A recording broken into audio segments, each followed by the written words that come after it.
আসসালামু আলাইকুম রহমতুল্লাহি বারাকাতুহু। আমাদের ইমারতে ভোর 5:25, এখনও ফজর আজান হয় নাই।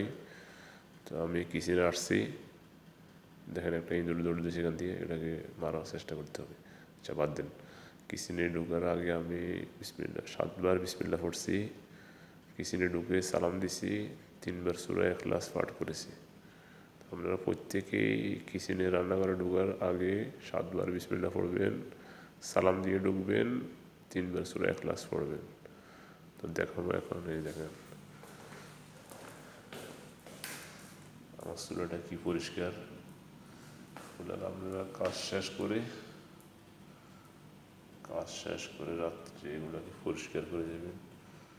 আর না হয় কিছু ব্যাকটেরিয়া আছে, এগুলো নেগেটিভ এনার্জি সৃষ্টি করে, আর এই নেগেটিভ এনার্জির কারণে রিজিক কমিয়ে করে। বেসিনগুলোকে পরিষ্কার করে দেবেন, কি পরিষ্কার বেসিন।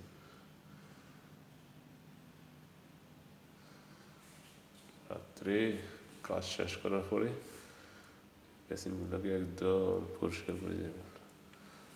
না হলে এখানে কিছু ব্যাকটেরিয়া থাকে যেগুলো আপনার নেগেটিভ এনার্জি সৃষ্টি করে। ওই নেগেটিভ এনার্জির কারণে আপনার ঘরে রিজিক কমে যাবে। তো সবাই ভালো থাকবেন, আমার জন্য দোয়া করবেন, আমি আপনার জন্য দোয়া করি। আসসালামু আলাইকুম রহমতুল্লাহ।